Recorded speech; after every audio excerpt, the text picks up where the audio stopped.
Easiest of exits, but you've got a Paranoia available for Hoodie, and he's just brawling. Got a little bit of support from Rhyme, who can delay, and they've got a fairly free opener, and there is that aggression. Wolfen is so ridiculously blind, but you know what? He still gets a kill. Yep, still manages to walk out with one. It's a little bit of a containment issue now for Koi. The Spike has to watch that push, so eventually they're going to just roll the dice gamble towards this A side, and look, it's the right call at the moment.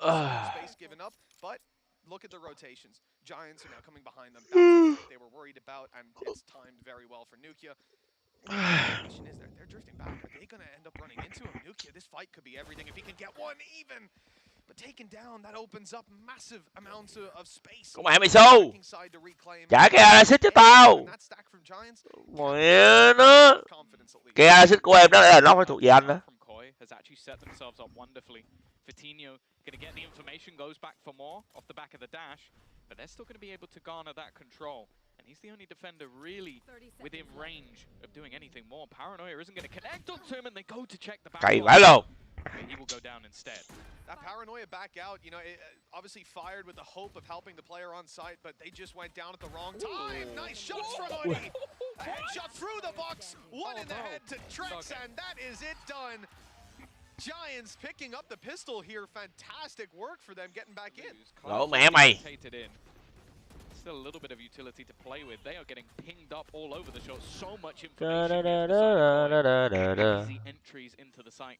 The rest of the team a little bit further away as well. So I think even again it just comes down to okay, how much damage can you do, and maybe in some cases can you hold on to the gun. Em đây là bị đó là không biết chơi game kìa. Là sao? Bị ăn nào chửi hả? Địt mẹ này chắc hôm qua bắn với địt mẹ. Hôm qua chắc bắn với bên Fancy lại bị gáy với gì? Kìa mẹ em ơi, lúc nào chả thế em. Thôi, thắng thì làm vua, thua ngay gáy thôi.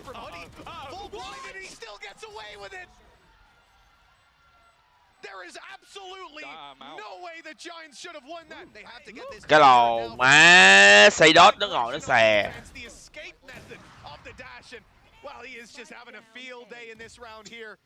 Xây đót ngồi xè ác. Doesn't seem to have got them very much. That spike is even down in the open, being held by Fitino with another dash online. And Trex is lucky to survive that. Yeah, he's even just going to swing out in the end. It's looking a bit disjointed at this point, and some of that is Giants forcing them into awkward fights. Hello quý em. Ok em ơi. Say yeah. Rao cuối còn sale 1.700 tiền à. Anh không coi trận đó em ơi. Chắc loạn quá thôi. Loạn quá thôi, mua đồ nhanh quá thôi. How it is being utilized. A lot of teams try and sort of bring it back to themselves, but just look how much info has just been garnered. Look at where Cloud is going right now. He knows there's no one there, so he's pushing all the way up on the flanks. The rest of the players are taking mid control. They've already got them locked in. And actually, Koi almost have to pick up the pace a little bit here. Starzo getting one is something, and Fitino, he's done his job. He has slowed them getting into the site while they're slowly being surrounded, and he's going back for more! Finally gets shut down. Have to use a lockdown just to stop the opponents getting back in quickly. But look, tí nữa thì bắn chết thằng kia rồi. I think they've retrieved the Thrash as well. They have indeed. As we said, you know, seizing that space after using the utility, they double pushed up C long. Now Thrash is going to be there to clear out some space. Tree is good. Sight is good. That is so much information. I mean, they have got these players boxed in like the last turn of battleships. It's time to get on this fight. Yeah. Should push them off. Will it allow them to survive? Yeah, okay, they've managed to sneak around and leave it in just a 1v3. Nukia with both kills, having evaded the utility, comes in to save the day. But after not seeing anything last round, and now this I wonder if they go for a peek, but they've heard Trex now. They know he's close. Paranoia is perfect. They're all blind. Nobody can see a thing, but it's returned on him. Still one kill for Giants. Great information, and they've stalled them completely. Starzo's going to try to take advantage of the chaos, and that he has. Putting it down, at least one more man on the ground. Bladestorm popped a round of ultimates, and it's Koi coming out ahead. 3 versus 2 now. Sight is theirs. They're wary of the backlines, and I don't really blame them. Turret offline, and this is where rounding the corner eventually will be Cloud. He's managed to bypass everything. So many low players over on that Koi side as well. Codiment is the only healthy one, and he's going to get the information. That's at least something to play with. A prediction as well from Nuke that somebody's going to be close. It's whether he can find them. I mean, they know exactly where he is at this point. Just doubled up in the smoke. Beautiful play. 30 HP left on Cloud. It's got to be impossible. And Nano on the side as well. Insult to injury. The operator pulled out, desperation playing, and he tried to remove the util, but too little, too late. In goes the wingman. He's going to start it off at least, but there you go. Taken down. Another Nano that was waiting for him, and that should do it. The time here so tight. And even with the final kill, it's not enough for Giants. Big buy coming out from Giants. Aggressive spot from Hoodie, gets nothing and no punish from Ryan. That's about as good a start as you could hope for on Koi. That said, they have lost a lot of HP, and that's done. Ooh. Oh my god, that's huge damage done. He got the kill. He got the kill onto Coldamenta. That utility usage is next. Má đèn chưa? Well played, man. The stun and the aftershock right after, just perfectly predicting it, and they followed with another. Yeah, I feel like Wolfen just tried too hard there to get them back into the round. The last three guys are all three that were tagged up as well. They're so low from the early fight, from the aftershock. Look how confident UK's playing. Ui dồi, bạn vãi lồn.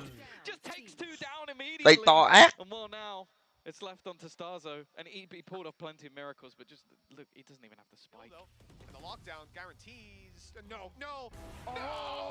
He's gonna drop him through Long, the smoke. Long nuốt kia này chơi với giống anh Ngọc nè. Má chơi hay vãi lồn.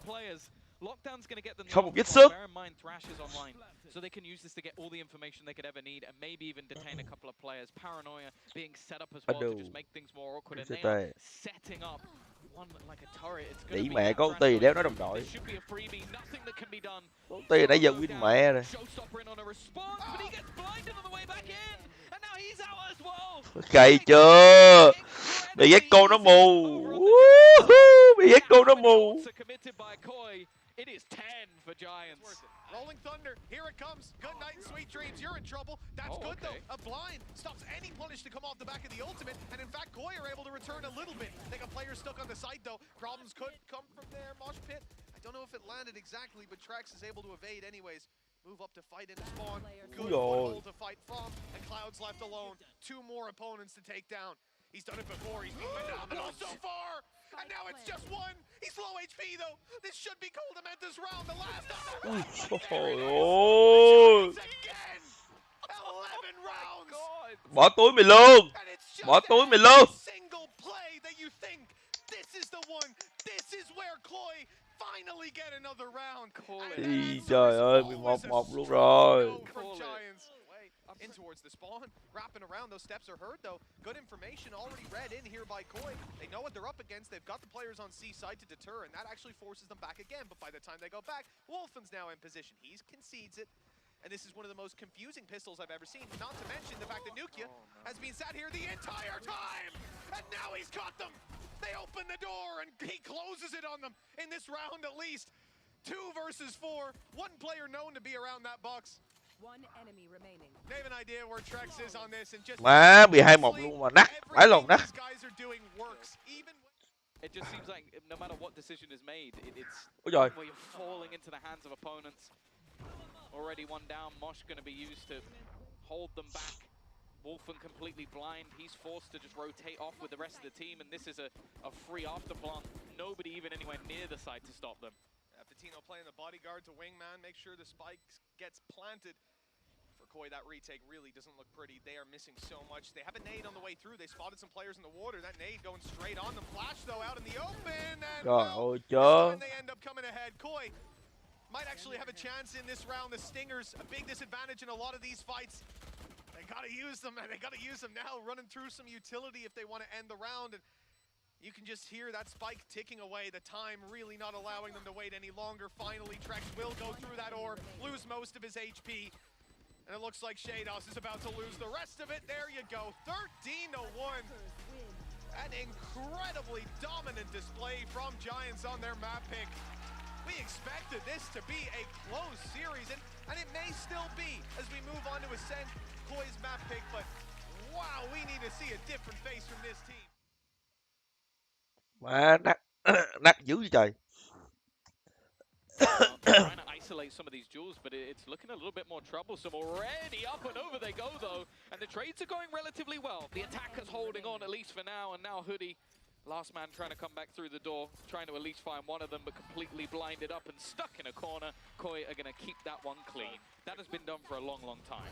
Yeah, it's old school. Might be out of practice, but certainly pick that back up pretty quickly. Giants, lots of pistols, lots of players. This gets dangerous with the numbers on this side, and they are coming ahead in a lot of these fights. It's left down to just Trex. They couldn't have imagined it going this poorly. The whole team waiting for them.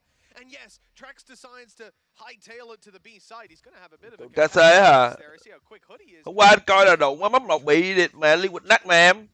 Map 2 để biết. Nhưng mà team đó bắn thì cũng bị nát thôi. Không gì khác đâu Bin à. Team đó thì cái team đó thì đợt mình coi giải là cái giải gì đó, login là thấy bắn đụng má chết chớ rồi. Map 2 13-2 luôn hả? Ôi lồn má speedrun luôn em ơi. Chung thì team nó cũng đã có hớp lắm.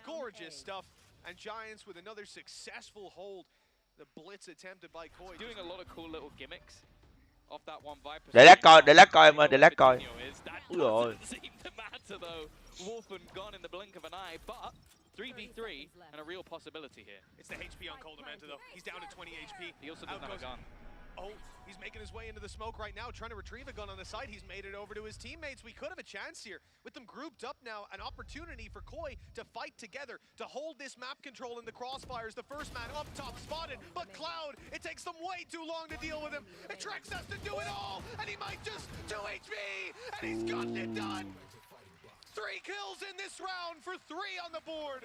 Trận này có vẻ đâu, má, come back lại nè. Ôi, má, quay cái chợ luôn mà. Dữ vậy ta.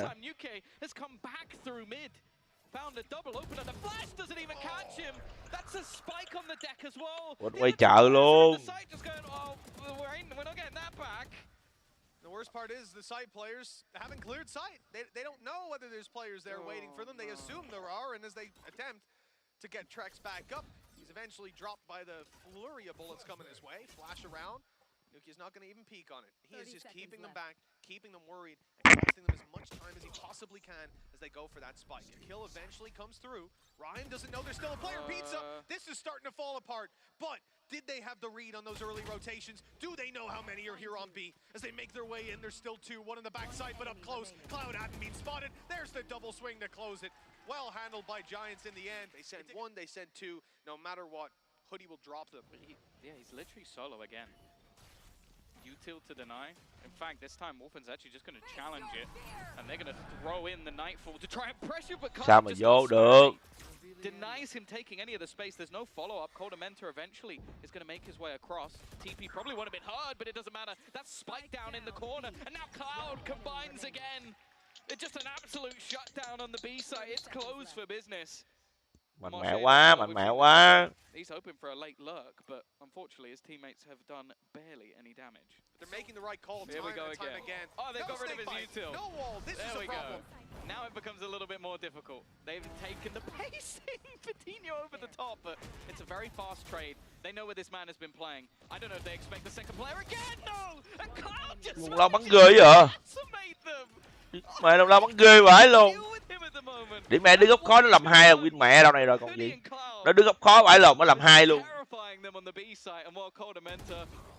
Gì đây, đồng đội throw à.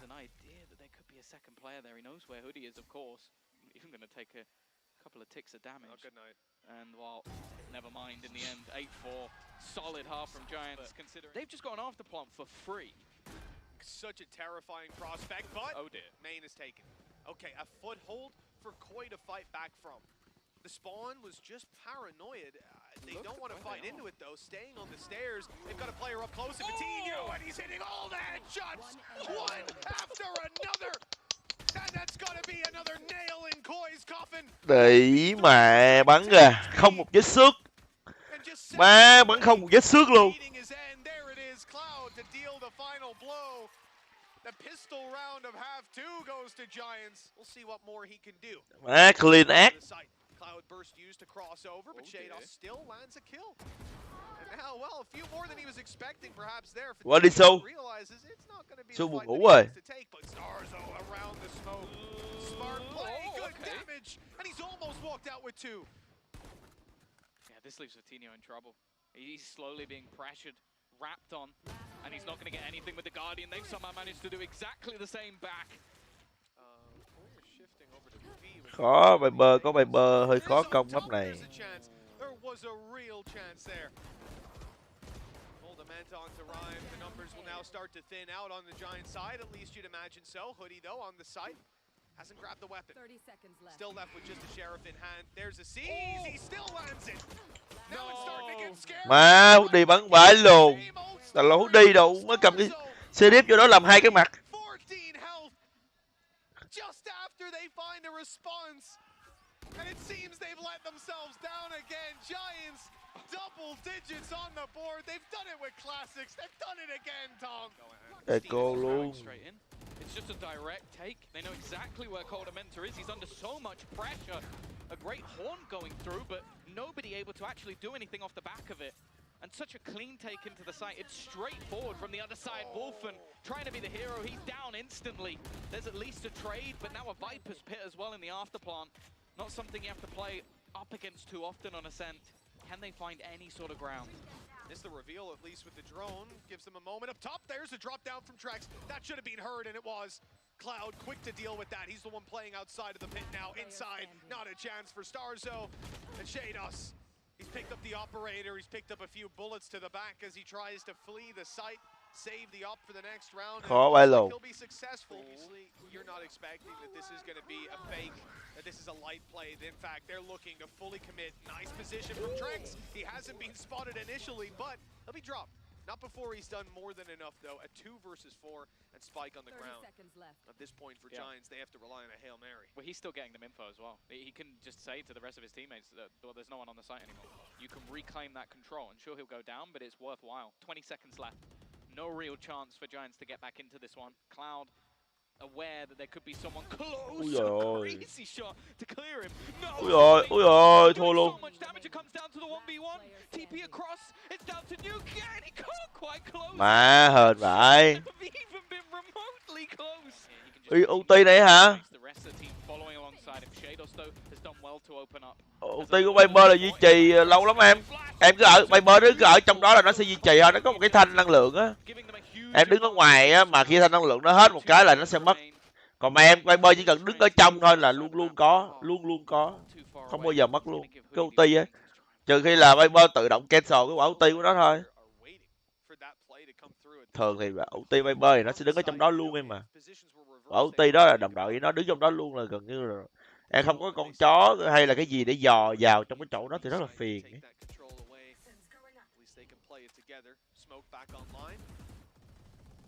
Where's Rhyme going to be deploying that? I thought that's the piece of utility they're waiting for to make the push happen, but out comes a Haunt on the other side, causing problems now. They know there's one lane. They're not too sure about where Rhyme has made it off to, and oh, hold on. He's going. He's out of here. He's on the A side. It's a massive ruse. And Hoodie's just going to be stuck here, trying to deal with these players, trying to cause a headache, and okay, he won't get the kill, but look at the amount of time bought for Rhyme, and he can reposition to anywhere. Oh, this is nasty. Anyway, xong đứng đây để ý mà khó thiệt. Đúng rồi, mà đứng cứ xỏ ăn rồi đó. Ui, đi đường này hơi khó này. Ôi, hên quá, tụi này thăm bên được.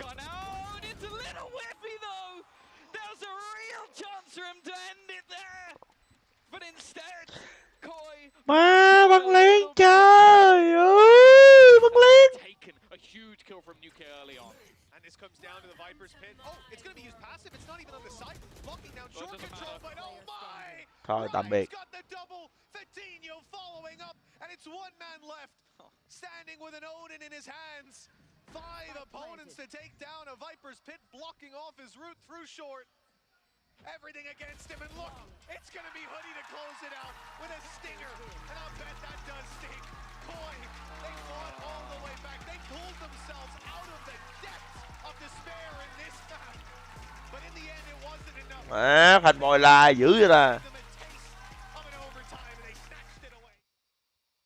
Đâu, qua coi hai anh em nhà độ má Scream bắn nè. Just descend on the battlefield. I mean, they're just getting kills through smokes now. Team Liquid routed, and they lose the spike, so they have to go back and recover that. That means they must force their way into the A site. No more time to rotate on through from this one. Stalled out a little bit too long. Paranoia coming all the way through. But you can just see the crossfires that are sat here ready and waiting. There's a bit of a scrap inside the smoke, but it's safe left alone against 4 with 5 seconds on the clock. Pistol comfortably going the way of KC. Safe's got to die. Okay, good. Here we go as well. Good cuss coming out as well. Hasn't really collected onto too many of those. They're still coming in for the plant. Just down the one as he was going in for the plant, but at range, it's Navira to find the kill onto Redgar. Now a 4v4 in the post plant. Heaven under control of KC, but not for much longer. 2 quick kills. 3 for Team Liquid. Once again, it's 1 man left standing on KC, and Team Liquid in firm control. Was XMS there the whole... how did he get down in hell with 3 players on site? That was absolutely nuts. Doesn't end up mattering. Nats gets the kill to close out the round. Now we're working into a real time crunch for TL. And here we go. Push comes through. Safe manages to get out of dodge just about.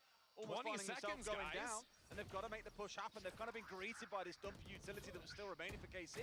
Flash is still coming on through. It's looking really ropey for Liquid. Oh, God. They've actually just lost the round. They can't get onto site and plant. All the utility is coming through for Carmine. They're trying to fight their way out. But 6, 5, 4, the clock ticks down. There's no time to plant the spike. They have to find a couple of kills. No way. They can't come in quickly enough. Má thua ra này hết time luôn mới ghê. We've had a lot of fun. He knows. With the shorty yesterday, he knows they're going to but change at the last second and loses his life for it.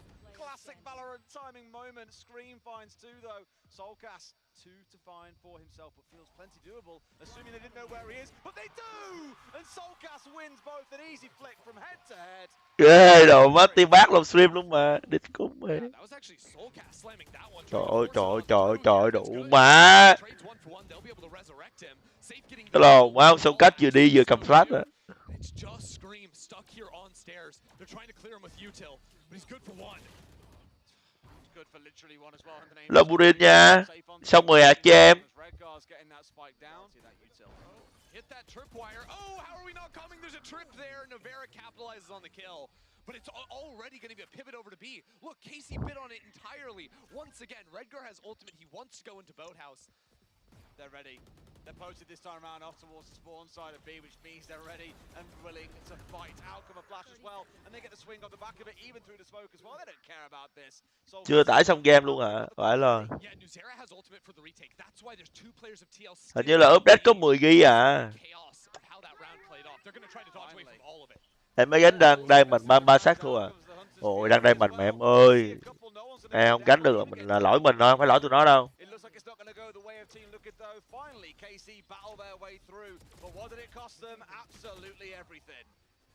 Some off angles now. Oh, I love how Safe is trying to play outside of the smoke in mid, but a great Prowler forces him back. And here he is as well. A little bit messy there between Redgar and Navera, but it's Redgar coming out on top, finds one back onto the other side.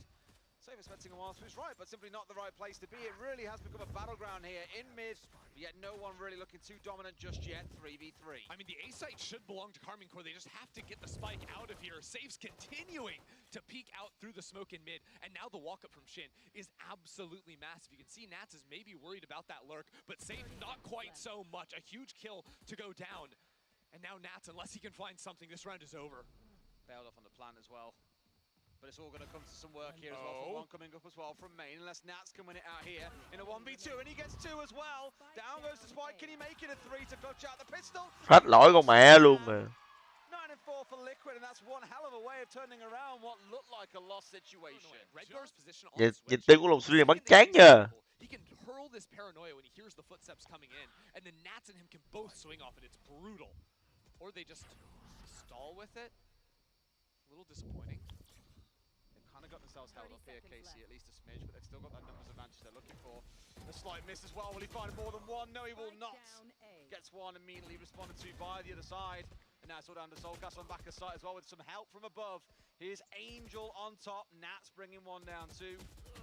Sao? Không xin này dạy dưới đường thấy thua rồi. Done all they need to. Yoppy with shock darts coming on clutch. Knows exactly where the player's trying to plant that one, and coming on down. The Odin bullets between the legs. This is clean like that earlier round from Liquid back in the first half, where things, the clock especially. He's throwing the smoke kind of deep on site to give him a better angle. In the first half, where things, the clock especially. He's throwing the smoke.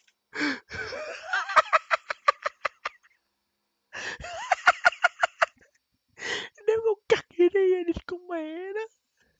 Lưu nhân nha. Nè thấy không? Đủ má nó. Nè, franchise KO franchise. Hello kêu nha. Nè, KO franchise team 1 nè, đĩ mẹ nó ném gì đó. Đó, đủ má scream đó. Vết dụng các kiểu ném qua Molly như cái đầu bùi người ta rồi đó. Đĩ mẹ, chơi bời cái lôn gì. Má nhìn lỏ cặt thiệt chứ. Má trông cái chán quá lùn.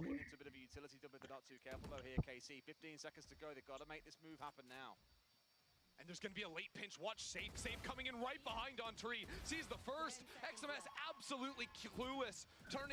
Anh á, anh nghĩ á, anh thì lại tưởng á, nó có một cái vết ném, nghĩa là nó đứng ở đây này, nó ném sao qua tới đây thôi, em hiểu không? À, cái này ném ở đây thôi, để tụi thằng ở ở Tree á, nó không có ra được. Nhưng mà đủ má ông ném con cạnh lên trên trời luôn, thì chắc lỗi Molly lỗi rồi. Thật ra á, thường á, bắn giải á, ít khi nào mà em vô được mấy cái góc đẹp để em Molly lắm. Tụi nó vô, mình nên là ném kiểu là nghĩ là mình nên có lẽ là flash. Nhưng mà nếu mà flash đứng đó là lại không đẹp. Thật ra là cái trái flash mà ném đẹp thì em chỉ cần ném đập tường là được. Nhưng mà anh nói em nghe, cái team này thiếu flash sao? Không hề thiếu flash. Hiểu không? Team này không hề thiếu flash. Team này mà đã chơi tới con này nè, con Rich này là không bao giờ thiếu flash, anh nói em biết luôn. Mà thường cái thằng Stream này là cái thằng đi tăng, mà nó là đi tăng cho cái team này thì làm sao mà nó lại đi ném flash được? Không ai đi tăng mà ném flash kiểu đó cả, tại vì khi mà thông minh nó nổ á, em dạt ra là thằng kia nó hết mù rồi. Cái team này á là phải dẹp mẹ con Phay đi. Một á là dẹp con Phay đi. Hai á là giữ con Phay lại nhưng mà vứt mẹ con Cypher đi. Cái con Cypher đéo có tác dụng lồn gì ở cái team này cả. Anh nói thật, dẹp mẹ con Cypher đi. Lấy thêm một con Duelist vô. Đấy. Đồ má kêu móc bằng cơm luôn. Vô xài hết đồ cho con dẹt nó chạy vô nó bắn nhau. Lấy ấp gì đây? Từ từ. À, lấy ấp cũ mà đúng không? Này lớp cũ không nói. Này meta mới nè, meta cũ nè. Úi rồi. Úi rồi. Trời ơi, ông New Zera bắn flash. Mà ai lộn New Zera bắn flash vậy là chết mẹ rồi. Anh em thấy không? Anh em thấy không? Cái con Rich này á, khi mà em đã cầm cái con Rich này là trong đầu em phải nghĩ sẵn là em sẽ là thằng bắn support. Tại vì cái con Rich này mà em bắn flash á, xong rồi em ra em bắn nhau á, đủ má nhìn nó ngu lắm. Nhìn nó ngu lắm. Tụi nó né được hết à. Trời ơi, cái tầm này á, tụi nó quay một cái là mất mạng chắc flash à. Em cầm cái con Rich này là phải là bắn cho đồng đội thôi. Luôn luôn là em phải nghĩ trong đầu là phải bắn cho đồng đội thì nó mới có khả năng thôi nha. Có khả năng mù từ thằng đó rồi đồng đội ra giết thôi. Còn mà em bắn xong rồi em giết không có đâu. Nó quay tầm lầm mà. Thôi kèo này thì đủ mẹ zombie vô vào. Zombie nó nắc từ map trước đi vào tay quá rồi. In my pocket luôn mà địch con mà. Gãy vãi lồn zombie này chắc đồ má. Cho hai anh em kia vãi con cặc.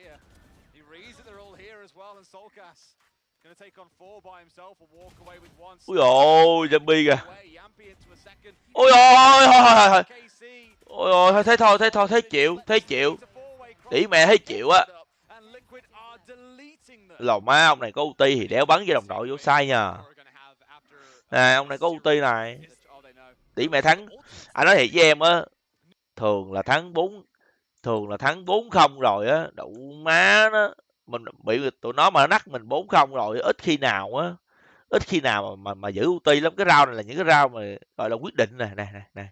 Bây giờ em coi như nó dàn đội hình đi. Đó giờ chưa vô sai là dàn đội hình nè. Là ông đứng ở đây ông ulti con mẹ đi cho mấy thằng lùn này nhảy vô là xong rồi. Cái gì đâu khó nè, bây giờ đơn giản thôi. Anh giờ anh thôi từ từ. Anh tắt cái này cái. Nè tại mấy thằng này nó cứ thích bắn đồ mấy cái kiểu khó khăn thôi, chứ bây giờ em nghĩ đi đơn giản thôi. Bây giờ vô tới đây rồi nè. Bây giờ trường hợp ha, Mình bao lại chỗ đây, vô tới đây nè. Bây giờ không cần biết trong side có bao nhiêu thằng, chỉ cần biết có một là được. Chắc chắn là sẽ có một. Luôn luôn là sẽ có một, đúng không? Bây giờ đơn giản lên chiếc Heaven này, bây giờ chỉ cần kêu này, smoke, ulti, xong đụng nó cho một thằng kéo con đĩ mẹ nó cái size A nè. Kéo ngay cái chữ A, tại vì sao? Tại vì biết tại sao phải kéo chỗ này không? Là vì khi em ulti từ đây nè, em thẳng á, nếu mà nó có đứng ở đây ấy, đứng đây này, nó sẽ bị đẩy từ về đây hết. Nó sẽ bị đẩy một phát một bùm về đây này. Cái góc này là cái góc mà tụi nó hay đứng lắm. Thì em chỉ diệt đồ mà ulti thẳng vô đây cho lồn này nay cái ngách một cái nay ở đây này. Lồn stream nay ở đây, thằng này đẩy ulti vô kéo cái đây cái là xong mẹ nó rồi. Bây giờ cãi nhảy vô á, mà bị chay thì chắc chắn cái thằng trong side sẽ phải chết. Mà mấy thằng lồn này nó đéo làm điều đó nè, mấy ngu này đéo làm điều đó. Địt mẹ full đồ luôn này, nhìn này full đồ. Coi nè, coi bắn nè. Địt coi mẹ đó. Đó, đầu má coi ngu chưa. Đó, chết luôn. Đó, chết luôn. Đấy, chết luôn. Đó, rồi nhảy xuống chết luôn. Ulti đéo xài luôn. Đéo có nào mua 200 flash đéo xài luôn. Ơi, chết mẹ. Mua 200 flash đéo xài luôn.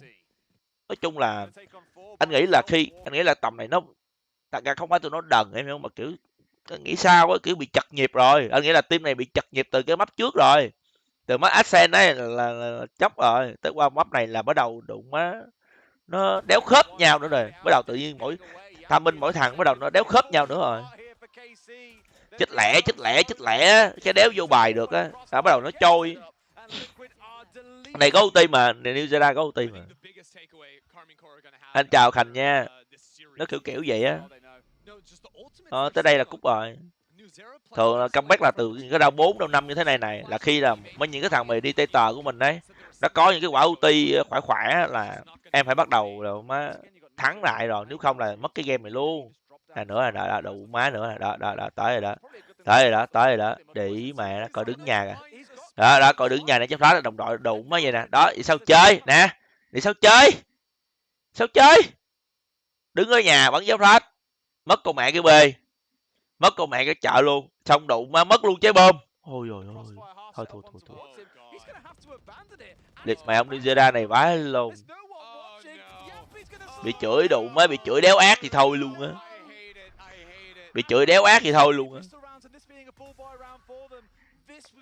thế này thì trách ai bây giờ, trách mình ngu thôi. Hello Jin nha, bắn kết tầm à, khó em ơi. Bây giờ bắt đầu mùa mới á, BOE á, tầm này là bắt đầu khó kiếm người bắn lắm á nha. Nè em nhìn thấy không, những hảo thủ hay chơi với tụi mình là bây giờ đang đụng á vô mùa BOE rồi em ơi, đang kiếm tiền rồi. Thành ra là tầm này mà em muốn chơi á là tụi em phải tự zone kill á rồi bắn thôi, tự zone kill rồi tự chơi thì may ra.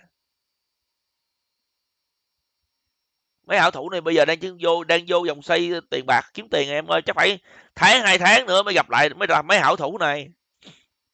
Giờ thì anh vẫn chơi thôi, nhưng mà nếu mà đủ 10 người á thì mới chơi, mà giờ kiếm người hơi khó đấy. Sơn nè, Sơn nữa em. Bây giờ là mùa cơm gạo, anh em thông cảm đi. Thì muốn chơi phải tầm tháng nữa chơi là đẹp.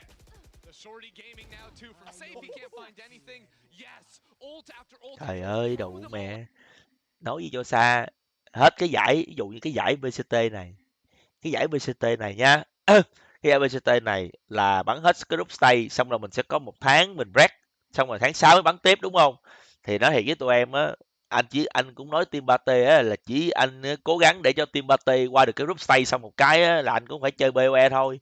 Chứ đụng má cơm áo gạo tiền của anh mà anh đâu có bỏ được. Tụi nó bắn, mấy em nó còn trẻ, mấy em còn bắn giải được chứ anh đâu có bắn giải nữa đâu, em hiểu không? Mấy em nó còn trẻ, mấy em nó còn bắn giải ăn tiền được chứ anh đâu có bắn giải ăn tiền được nữa hoài đâu. Mà anh chỉ bắn có giúp được giải này rồi anh sủi rồi, anh còn phải kiếm tiền nữa, má phải cày BOE đó. Lầu má không cày là cút á. Hôm bữa chơi chiêu cũng được 20R. Bữa chơi chiêu cũng được 20R, chiêu vui vẻ mẹ. Giờ không chơi mệt lắm em ơi, phải cày á. Giờ sim không có tiền á, phải cày á. Hello Minh Hùng nha. Thành ra là mình mà thật ra này em nói thiệt là tụi anh cũng chả có ham bắn cái BCT nhiều đâu. Mình trình mình ở đâu mình tới đó bắn, anh già lắm rồi, bắn không nổi nữa rồi. Giờ phải để đôi tay mình nó nghỉ ngơi em hiểu không? Trời đủ má 2 cái A luôn. Má bắn gì chịu á. Hai cái A gì thôi á. BOE bắt up SI em. Hai cái A luôn mà em.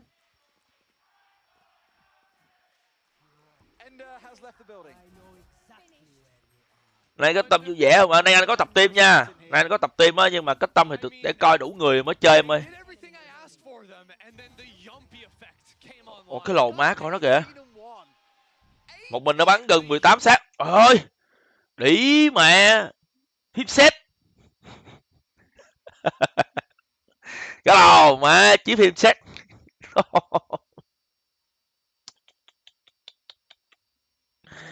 Ý mẹ chiếc phim sách rồi anh em ơi. Ôi trời ơi.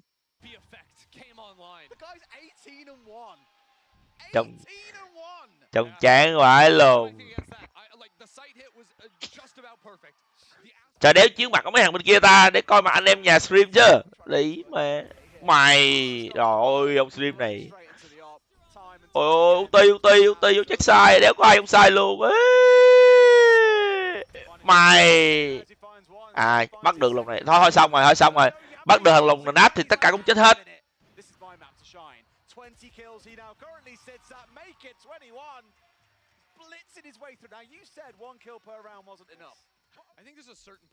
Lucky nha. Đang muốn coi camera của mấy thằng bên kia thôi. Nó đéo chiếu ta. Úi rồi coi kìa, con tăng vô sai kìa. Ôi con tăng vô sai kìa. Thôi. Đĩ mẹ này đúng nghĩa là thập diện mai phục luôn. Ông này bây giờ cái thằng lồn mà lúc nào nó cũng còn phát trong người nha. Thằng lồn New Zealand này đĩ mẹ. Sao lúc nào cũng thấy nó còn dám phát trong người nha. Đánh giá lồn rít này là thằng lồn chơi tệ vãi chặt. Thề. Mẹ rít gì mà lúc nào anh thấy còn đồ trong người là anh chê. Anh nói thật, rít lồn là lúc nào cũng còn đồ trong người là anh chê. Thôi 12-1 thì đúng rồi, hơi bỏ map này rồi. Em biết cái gì đó rất là tục tiểu không? Em có biết cái gì đó rất là ngộ không? Điệp mẹ map này là map bích của tụi nó luôn á. Map này là map bích của tụi nó luôn á. Đĩ mẹ, nó map bích của nó đó.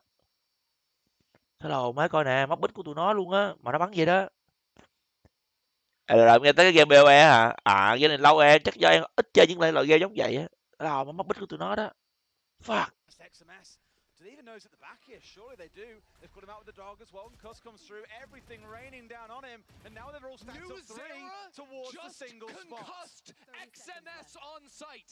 He just killed his teammate with the fault line. That didn't even cock it. Carry on, Endo. Ghê hả? I don't think I will. It's been a game, is the best way I can describe it. But with one left standing and a total finish out. A 13-2, Trevor called it on the desk. Chán rồi. Chán rồi em ơi. Trời ơi, bị bắn đụng má, bãi lồn như trận này nó bắn bãi lồn đấy. Trời ơi. Coi kìa. Trời. Hay điệt con mẹ. Cái lô má ADA địt mẹ 257 luôn. KDA 600 phải luôn. Đĩ mẹ. Hay rating 2.24, cái này là địt con mẹ, nắt người ta như con chó luôn. Nắt như một con chó luôn. Úi giời ơi, đĩ mày bắn đéo khác gì bắn răng luôn. Ôi trời ơi, đây. Nè, thấy không? Duelist is overrated. Nè, tại vì á đó, không chơi được. Ông có chơi được con Duelist nào đéo đâu.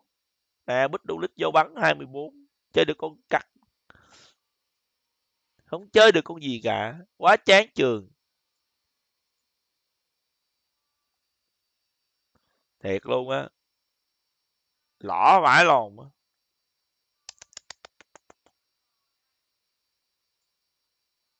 Ây da, đau bụng quá ta.